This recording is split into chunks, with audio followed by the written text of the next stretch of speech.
How to change oil and oil filters on heavy-duty truck. Drain the old oil and check for the filters compatibility. Before the replacement of oil filters, check the cleanliness of filter holder cap. Replace the new filter seals. Check whether the holder seal is correct. Provide the new filters and the seals.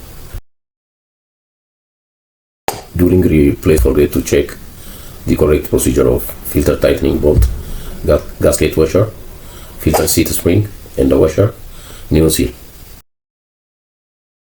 Check for full drain out of old engine oil and refill new recommended engine oil.